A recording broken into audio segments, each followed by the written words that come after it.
Everyone wants to be rich. Almost nobody talks about what rich people are actually afraid of. Not because rich people are uniquely fragile. Not because money creates suffering. But because the fears do not disappear when the money arrives. They change. And the fears that come with wealth are ones that nobody prepares you for, because nobody who has them is supposed to admit it.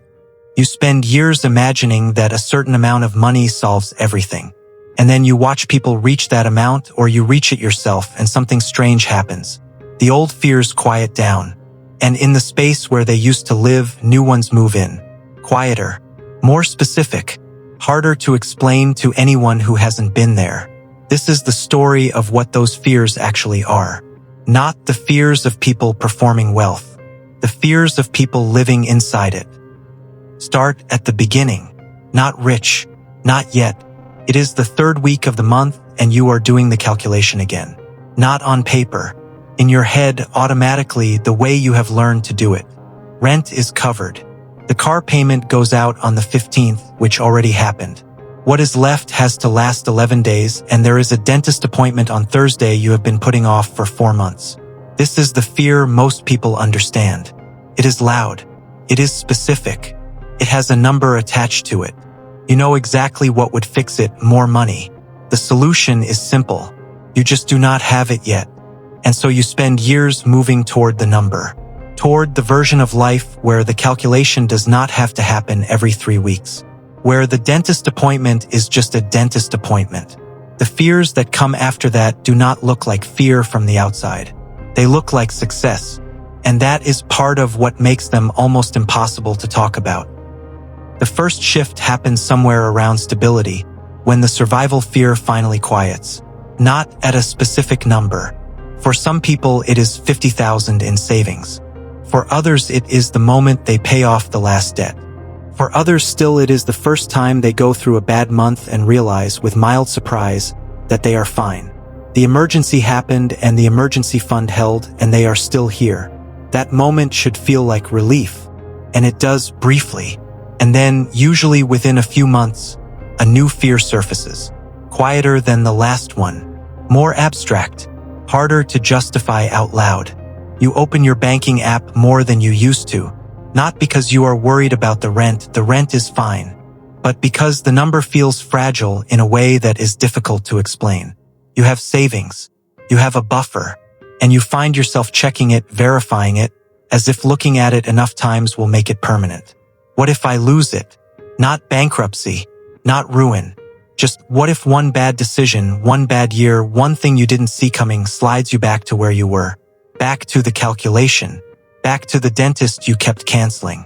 The fear of losing what you have is different from the fear of not having enough. The first one is about survival.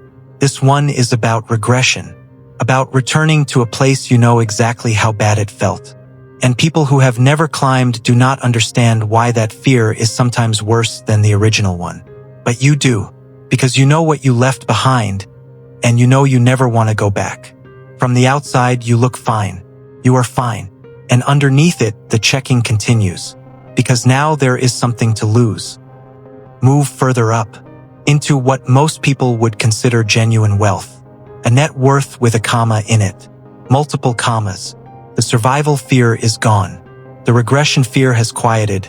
The buffer is thick enough that a bad month, even a bad year, no longer threatens the floor. And in its place, something new. Who actually likes me? This sounds like a small thing. It is not a small thing. When you have very little money, the people in your life are there because of you. They cannot be there for your money, you don't have any.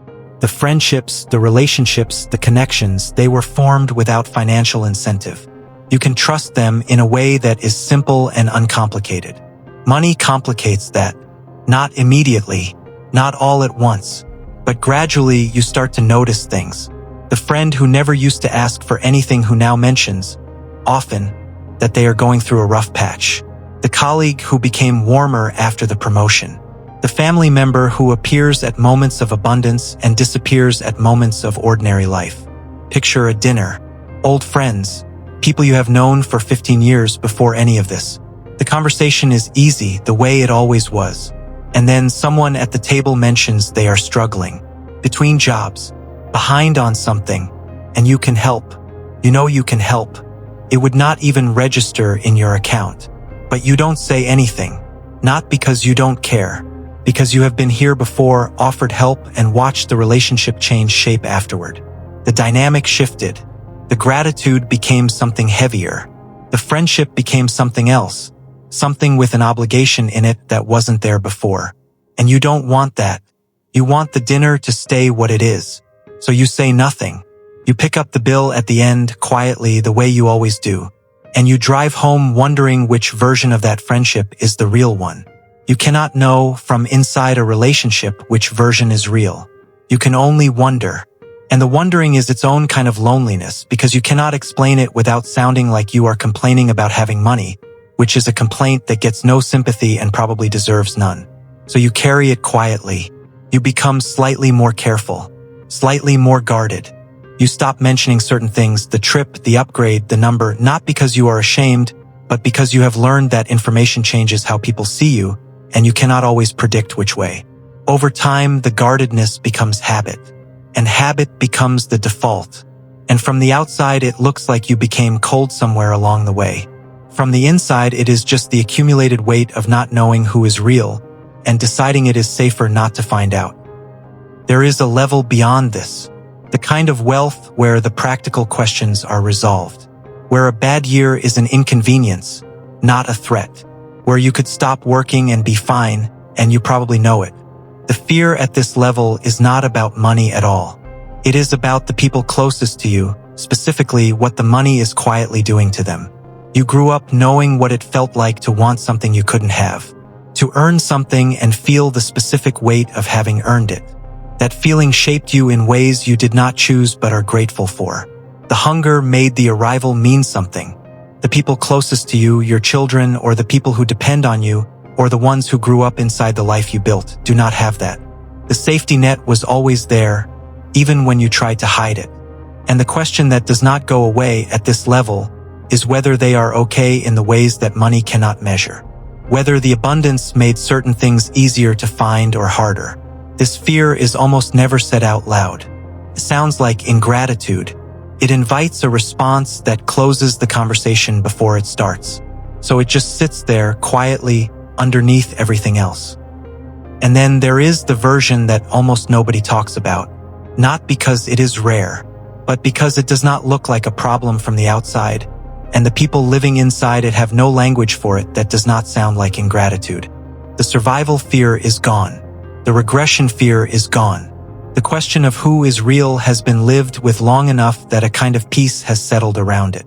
The legacy worry sits somewhere in the background, manageable. By every measure, the fears have been handled. And a new one surfaces, the quietest one. The one that arrives not in a crisis but on an ordinary morning. What was it for? Not in a crisis, not in depression. Just on a quiet Tuesday morning, coffee, no meetings, nothing urgent.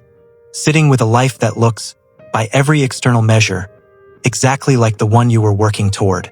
And feeling a question surface that the money cannot answer. Think about what the goal gave you for all those years. It gave you direction. It gave you a reason to get up and do the hard thing instead of the easy thing. It gave you a way to measure whether you were winning. Every sacrifice made sense inside the frame of the goal. Delayed pleasure, missed occasions, the years you worked through things you should have stopped for. All of that had a logic. The goal was the logic. And the goal is reached. Or close enough that you can see it clearly. And you expected to feel something specific when you got here. You had imagined the feeling, maybe without realizing it, for years. Relief, satisfaction, the settling, the sense of having arrived. What you feel instead is a version of blankness. Not emptiness, you are not unhappy. But the frame is gone. The days no longer have the same shape. The thing that organized the effort no longer needs organizing. And without it, the question you never had to ask before surfaces for the first time. What do you do now? Not with the money, that question has answers. But with the days. With the version of yourself that was built entirely around the pursuit of a thing that is now finished. Some people find the answer quickly.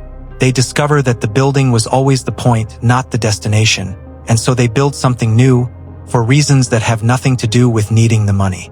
They give away enormous amounts, not out of obligation but because directing resources toward problems scratches the same itch as earning them.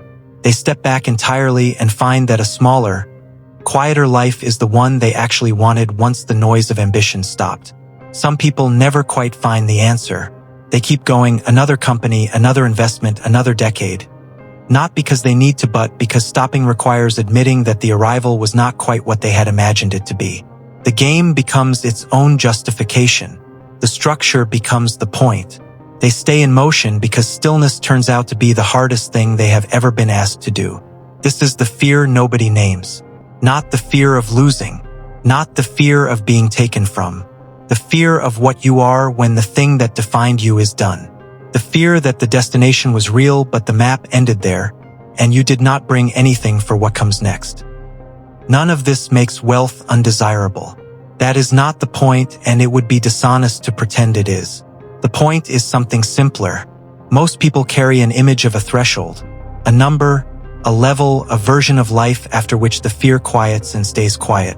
And the threshold is real. The relief is real. The options are real. Every level genuinely removes something that the level before it couldn't. But it does not remove fear. It replaces it.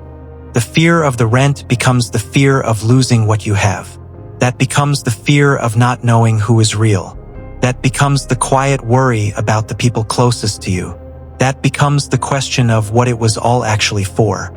Each version is harder to name than the last.